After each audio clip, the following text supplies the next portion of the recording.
All right, so my friends, welcome. We're doing our complete set review for Kamigawa Neon Dynasty. Every single card constructed, limited. We're going through all of them. Went through white, went through blue. Missed those, go watch them on YouTube. Brought to you black, every single card. Want to remind you all, we got 10 new brews coming up on Thursday. We got Bronze and Mythic limited draft starting up next week. Look for both those.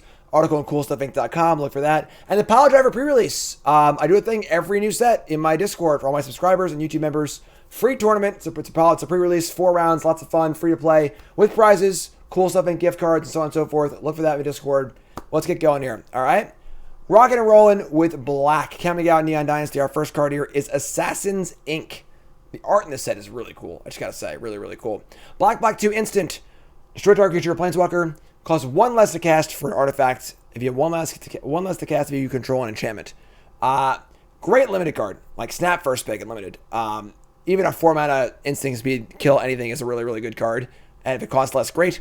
It's funny because most of the cards that feature this sort of like enchantment and artifact control mechanic want you to have both for it to be on at all. This one gives you partial credit.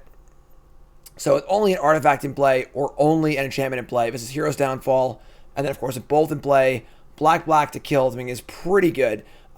Probably not a constructed card, most likely. Also, it's a deck that comically easily puts enchantments and artifacts in play, but could see play. But great limited card, good card to have around. It's a cool card. It's a cool card.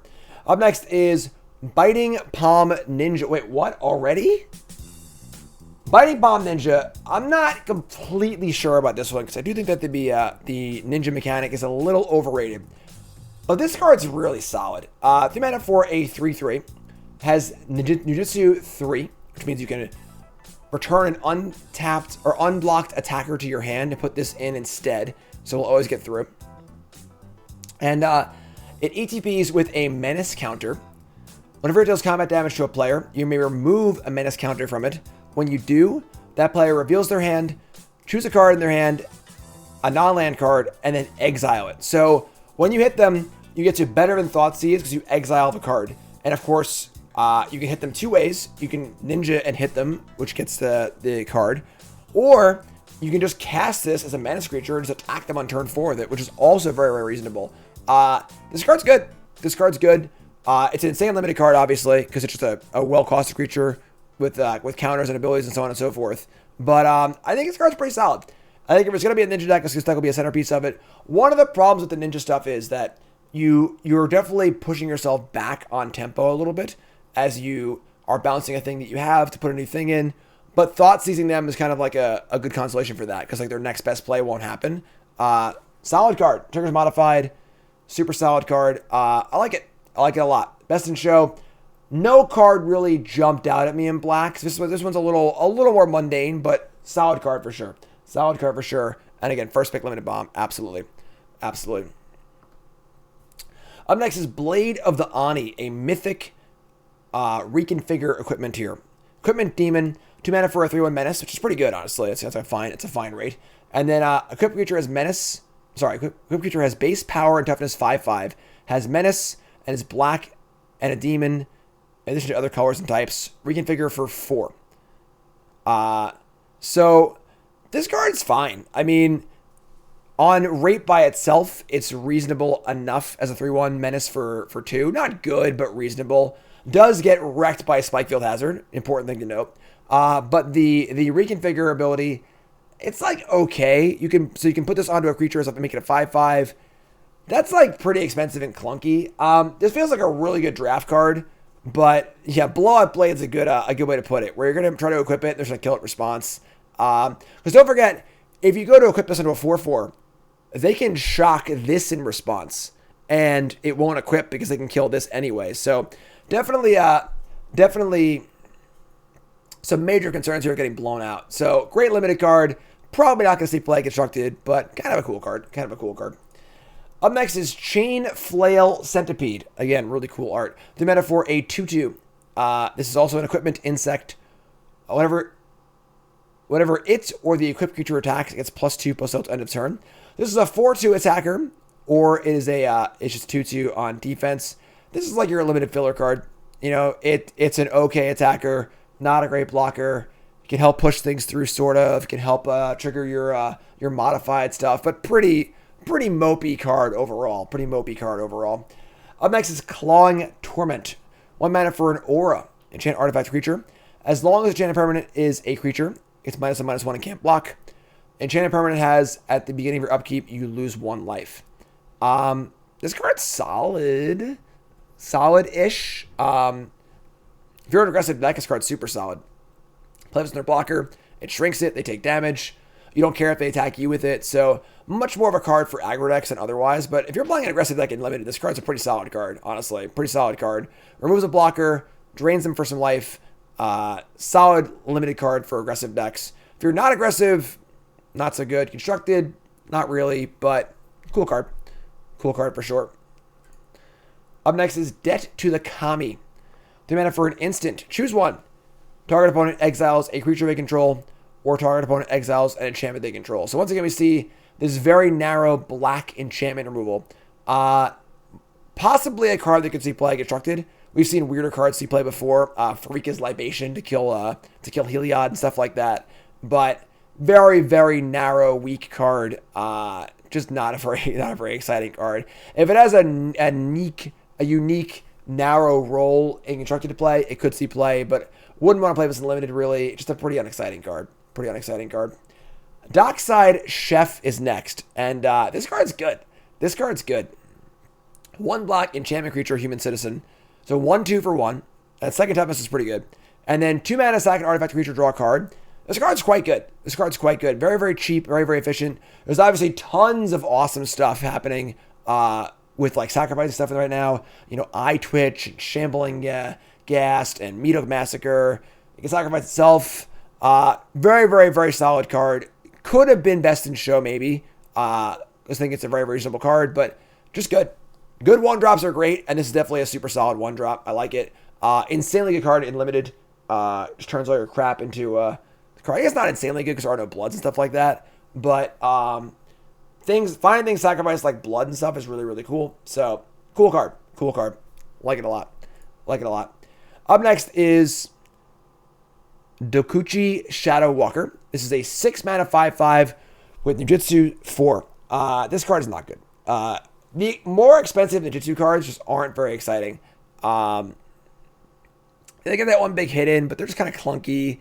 They can't block very well. You never want to cast this for its full cost. It just like, it feels like a 6/6 maybe. 5/5 is just not great. It's not great. Just a very middling limited card. If you're an ninja deck and limited needs some beef, sure, but pretty unexciting. Zakuchi Silencer. We have a 2 mana 2/1 ninja. It ninjas for 2 mana. Whenever it deals combat damage to a player, you may discard a creature card. When you do, destroy it to our creature or planeswalker that the player controls. That's pretty freaking good. Obviously, needs to get through. Might not get through a second time. But the floor here is a 2 mana 2/1, which is totally fine. And the ceiling is kill their best creature and discard or whatever. So, pretty solid limited card. Enormous Energy Blade. Somebody's playing a prank on me. There's no way this is a real Magic card, right? The card's actually called Enormous Energy Blade. Come on. Really? That must have been the placeholder name. So, Enormous Energy Blade. 3 mana for an equipment. Creature gets +4/+0. But when you equip it, the creature becomes tapped. That's a huge count against it. This is the kind of card where you want to play this. You want to like play your creature and then put it on it immediately so it taps it. The problem is that it can't block. And I say this a lot in these set reviews for limited. You got to block in limited. It's a tempo-oriented format. That's why a lot of the the smaller flyers aren't good. If you tap 4 mana for a card or 5 mana for a card and it can't defend the turn you play it, you risk falling behind really, really badly. So this card feels pretty bad to me. I think if you're playing sealed and you just like need some way to like buff your stuff up in a much longer game, this could be a card you could play. But I believe its uses are very, very narrow and it's going to play very, very bad. Don't think this card's very good at all. Up next is Goshintai of Hidden Cruelty. This is the Black Shrine. There are creature shrines in this set. Very important to note, I said this every time, Shrine is not a creature type. So no, your Mutavault's not a Shrine now. Sorry, I'm sorry. I know you're not happy about it, but it just is what it is. All right, so this one is a 4 mana for a 2/2 Death Touch. Again, not great. And your end step, you may pay 1 when you do destroy target creature with toughness X or less, where X is the number of shrines you control. As a standalone card, not particularly great. It's passable. It is obviously passable because it blocks okay, but not very exciting. You got more shrines in your draft deck, sure. Constructed, being a creature makes these shrines so much worse. So, just a middling limited card. It's a dream. It's a dream. Gravelighter's next. The mana for a 2/2 flyer. It's fine. Whenever it ATBs, draw a card if a creature died this turn. Otherwise, each player sacrifices a creature. I do love some Playcrafter type cards, and this card is pretty sweet. If you cast this to draw a card, I think this card's bonkers good. Like, really good limited card. However, each player sacking a creature isn't really that great, unless you're really, really built for it. You have a lot of fodder creatures, and your opponent does not have a lot of fodder creatures. So, probably a very good limited card by virtue of just, like, attack, trade, play post-combat, draw a card. But I don't think this card is really good enough for constructed, unless you really want to play Crafter Effect. And I love play Crafter Effects, but, like, this one is just not really great. Not really great. Up next is Hitachi Devouring Chaos. He's back! 10 damage. Second right. One of the coolest meme cards of all time. If you haven't seen it before, look it up. Hitachi Second Right. This is a new card, though. This is Devouring Chaos. He made some sort of a deal with the demon or whatever. Now he's immortal. I don't know. Go talk to your Vorthos friends. 4 mana for a 4/4. Legendary Ogre. Pay black, sack creature, scry 2, which is reasonable. It can sack itself also. Pay a red and 2. Exile top card of your library. You may play that card this turn. When you exile a card with a non-land card this way, it deals damage equal to the exiled card's mana value to any target. This is the kind of card that is just an unbelievable bomb in Limited. This thing is literally a 4/4 for 4 with 2 good abilities that draws cards and kills things. Just an unbelievable bomb in Limited. However, it's probably not good enough for Constructed. You don't typically want to tap mana and your 4-drop on turn 5 to like possibly draw a card and maybe kill something. So there's like always a class of cards that are just busted and limited and just terrible and constructed. This feels like it falls into that class. So slam dunk first pick. Probably won't see play constructed, but good to see him back. Good to see him back. Up next is Ink Rise Infiltrator. 2 mana for a 1/2 flyer, which is like okay, actually in the ninja set. Pay 4 +2/+2 on a turn. This card's fine. You know, if you're looking for ways to evasively get your ninjas in limited, totally reasonable. It's a mana sink for later in the game, obviously. Kind of take some damage in. Not a super exciting card. I want to make sure I'm doing something with this card, either needing a mana sink or wanting to fly in ninjas. But all in all, it's an okay limited card. It's okay. Invoke Despair is next. Invoke Despair. This is the black Invoke. Black, 1. Sorcery. Target opponent sacks a creature. If they can't, they lose 2, you draw a card. Repeat this process for an enchantment and a planeswalker. This card is very powerful. Let's say your opponent has 2 creatures in play, right? And you cast this. They sack one of them, then they lose 4 and you draw 2. That's pretty good. You know, is it black, 1 sorcery good? Maybe. It's alright, you know. I think that you'd want to hit more than that with this. This is kind of like a mid-range kind of breakery card. If you're killing a Siege Rhino or something like a larger creature with this, great. If your opponent has, some random crappy eye twitch in play or some token in play and that's what they're sacrificing, not so great. How prevalent are enchantments, we'll see. Even like if the opponent has a Lawlith in play, they like sack a spider, sack the Lawlith, and then they lose 2 and you draw a card. That's like only okay. So it is reasonably powerful, but not overtly powerful. It is hard to cast. Needs to have an actual deck for it. So definitely a card on the watch list, but not super exciting. If you can cast it in limited, it's absolutely busted. Obviously, it's super great, but kind of hard to cast. But cool card. I like it. Invoke Despair. Up next is Junjie the Midnight Sky. Nothing? No, this is my preview card for CoolStuffInc.com. I've written an entire article about this card, so I encourage you to go read that, honestly. I'm gonna skip it here. I've already written about 1,500 words about this card. Go read it on CoolStuffInc.com. Just type in Jim Davis Junjie in Google. You'll find the article. And long and short is, I think this card's pretty good, but not incredible. Not best in show. Not a sleeper card. It gets no awards. Read the article on CoolStuffInc.com. Check it out. And if you're drafting, take this card first and don't look back. Simple as that. Simple as that. Up next is Kaido's Pursuit. 3 mana for a sorcery, Mind Rot, and then ninjas and rogues you control gain menace on the turn. I mean, if your deck wants a Mind Rot, you can do worse than this, you know? Menace is not unblockable, and then the ninjas are kind of small. So a bit of the issue here is that, like, you want to get your 2/2 Saboteur Ninja in, but they have 3 blockers in play, and this doesn't really do anything. So I feel like this is going to be more playable for the Mind Rot effect, and some decks do want Mind Rots in limited, but not all of them, so not a very exciting card. In Sealed, I think it's pretty reasonable. The kind of card you can board in when you're on the draw, and you have a lot of removal in your deck because this card's good then, but overall, kind of unexciting. Kind of unexciting. Kami of Restless Shadows is next. For 5 mana for a 3/3.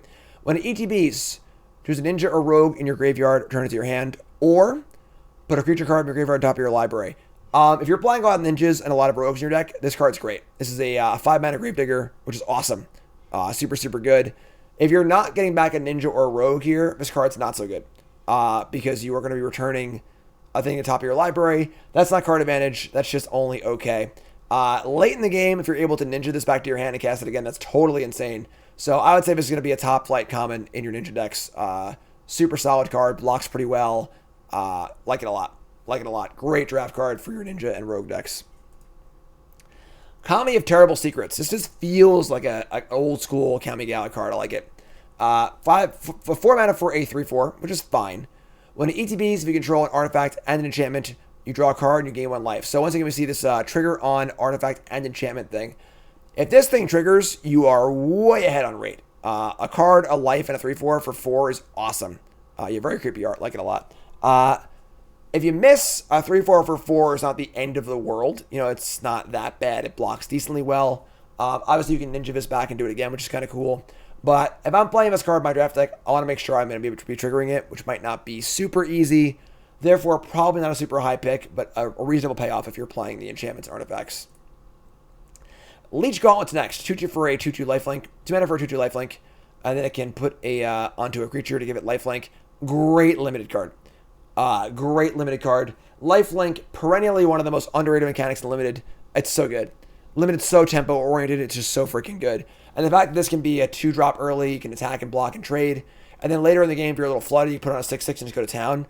Great 2-drop. Like it a lot. Like it a lot. Up next is Lethal Exploit. 2 mana instant. Creature gets -2/-2 at end of turn. Gets an additional -1/-1 until end of turn for each modified creature you control as you cast this spell. Solid kill spell that will get better and better as your deck is more modified. Just solid, top flight, early pick, limited spell. Pretty simple. Pretty simple. Up next is the Life of Tashiro Umizawa. Any boomers in chat? Any boomers out there? Your YouTube comment of the day is, yes, I am a boomer, and I got that reference. 2 mana for a saga. It's uncommon. Chapter 1 and 2, activate your Jite. Choose one.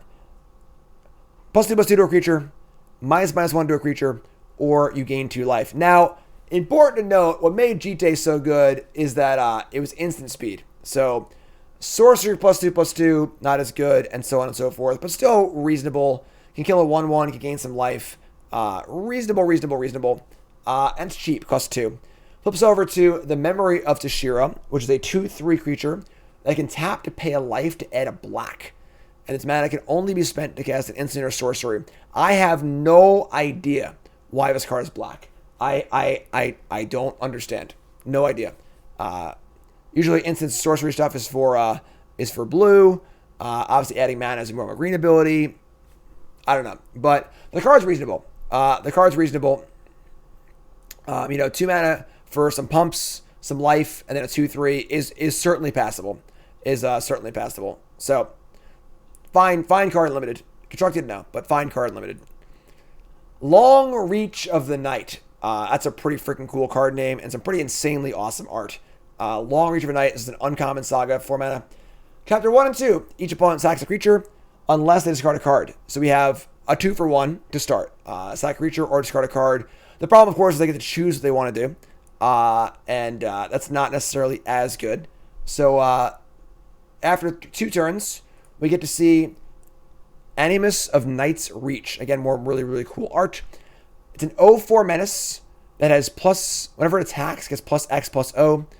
To end a turn where X is the number of creature cards in any player's graveyard. So, pretty reasonable. Pretty reasonable. We've got, excuse me. We've got, a bit of card advantage and then a decent sized blocker and attacker. That is Menace. Doesn't have haste, important, but it can block well the turn that it flips it. This card's fine.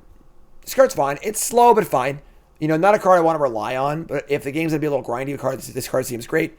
These cards in general seem like they're going to be good in slower, grindier games, but bad if you can't keep up. If you're falling behind, don't have kill spells, don't have good blockers, you're going to die a lot while staring at these cards in play, and it won't even get the chance to flip. So be aware of that in deck building for sure.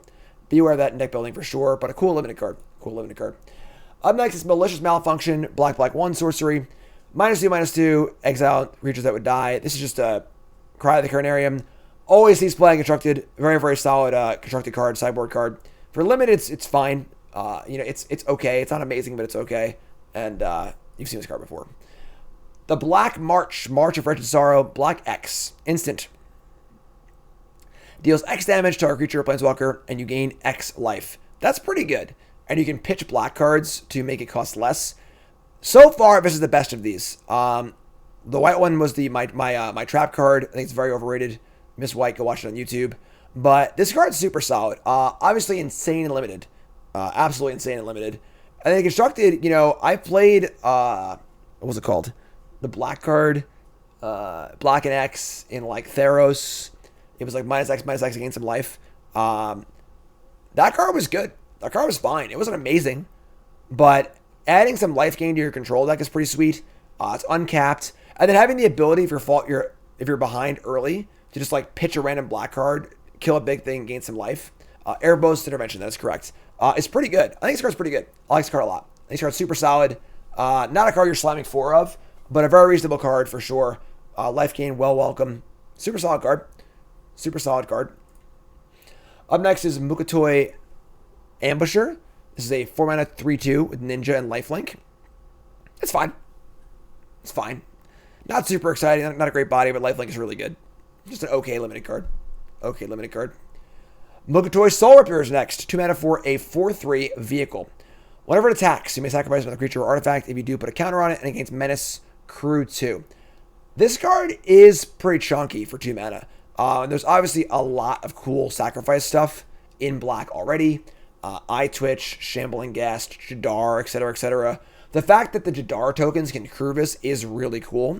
Decayed Zombies can crew this. That gives your Decayed Zombies an actual use, which is really, really cool. This card's probably a sleeper. Didn't get an award, lay it out here, but do think this card's pretty good. It does require, you can't just put this in any deck. Like, you putting this in a deck where you want to sacrifice stuff. You can crew it. It is pretty sweet. But definitely a cool card.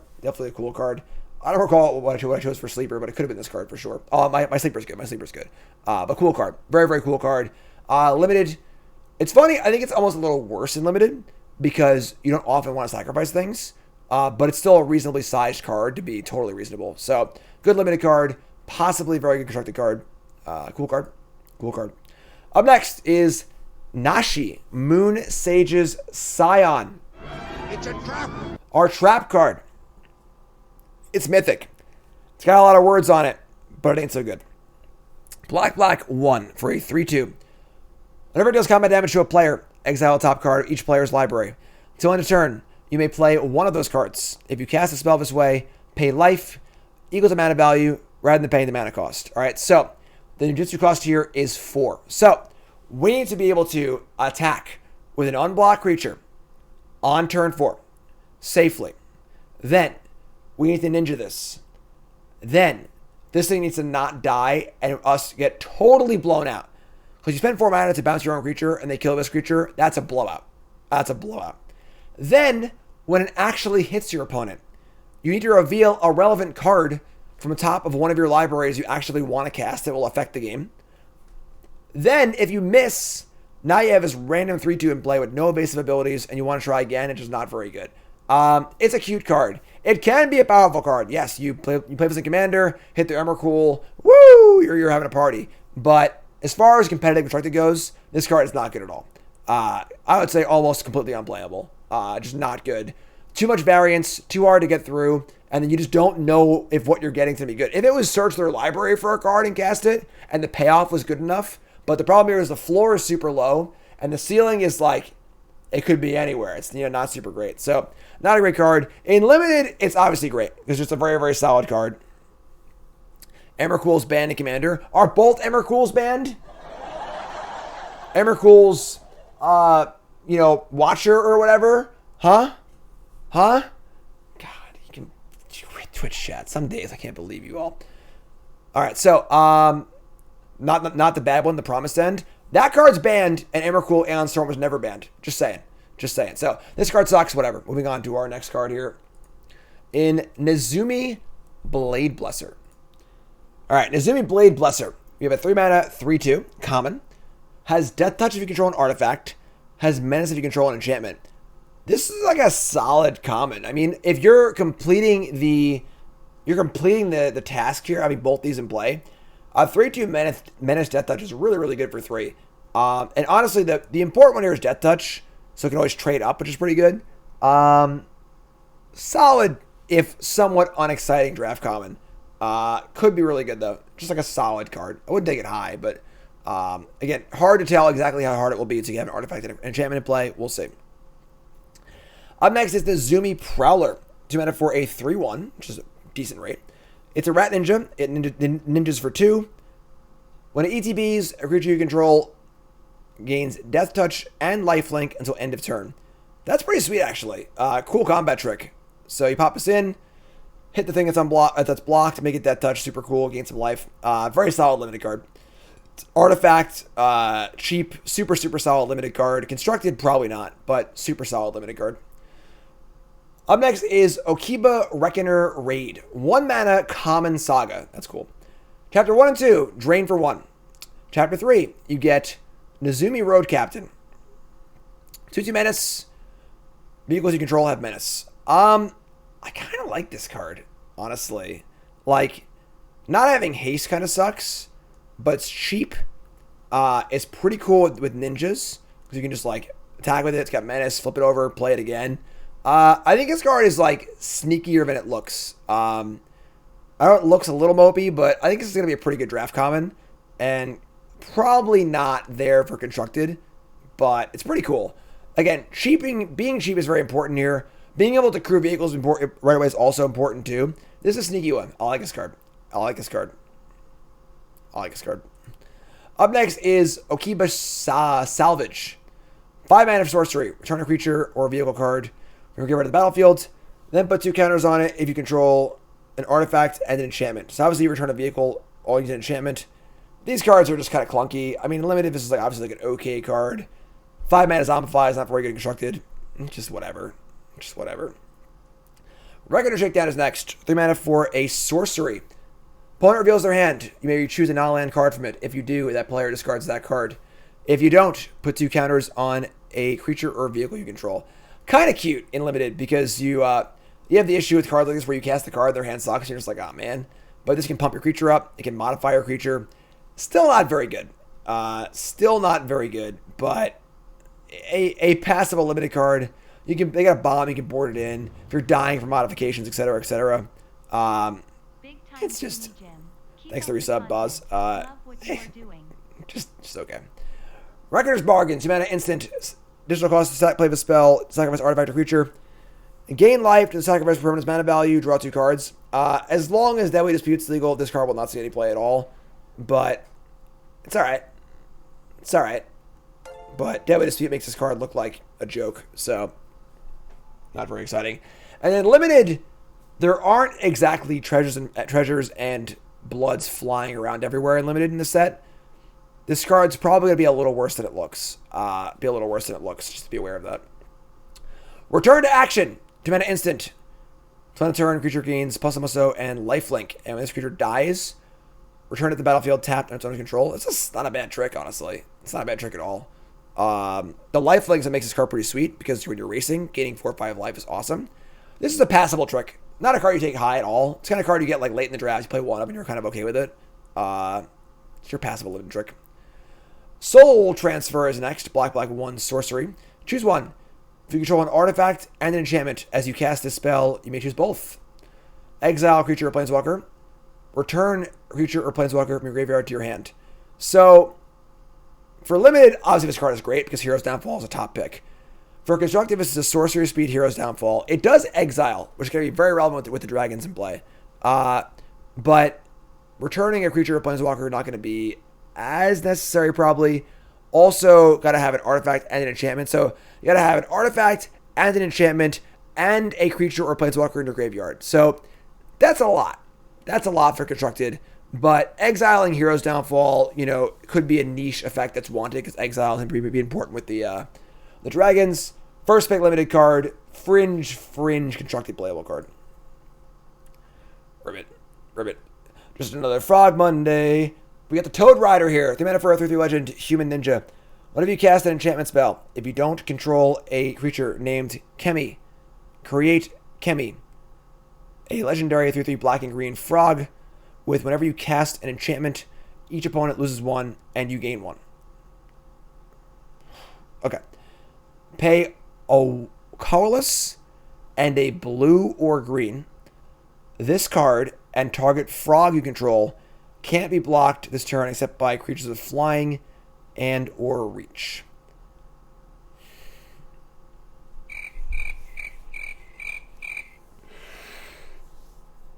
I don't know. Very, very strange card. So like, obviously, when you cast this card, you then cast an enchantment. Getting a 3/3 and a 3/3 for 3 mana is very good. No question. And then the ability on the frog is also pretty sweet. And then the flavor decks that give me flying is kind of cool also.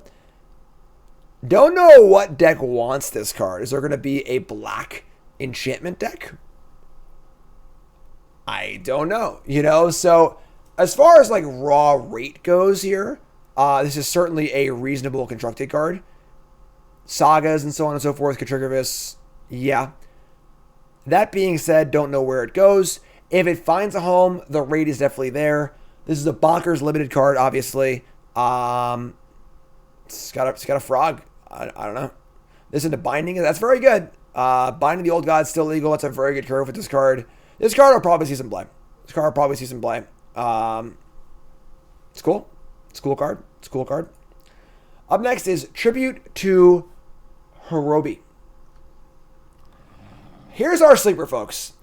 This is a very risky sleeper because these sagas that flip are extremely weird.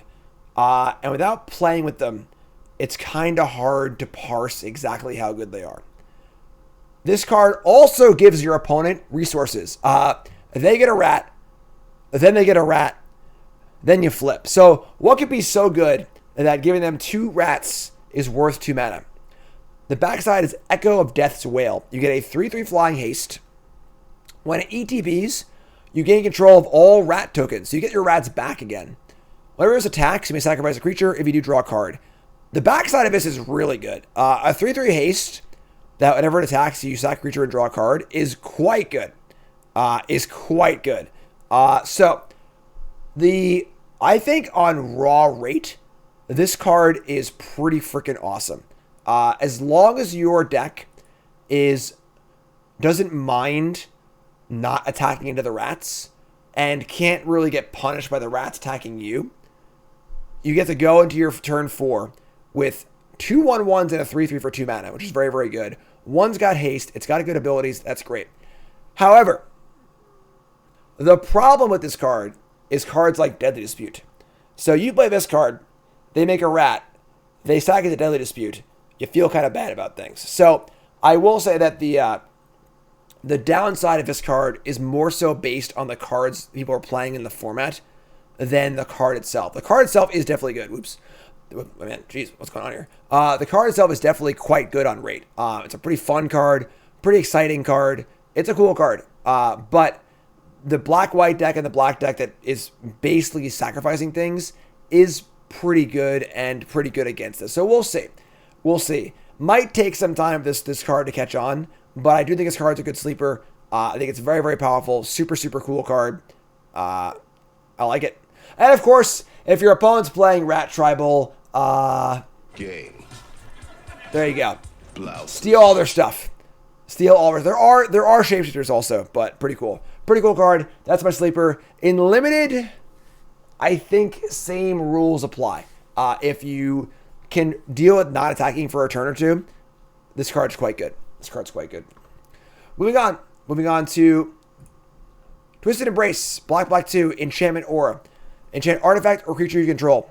When it ETBs, destroy a creature or planeswalker your opponent controls.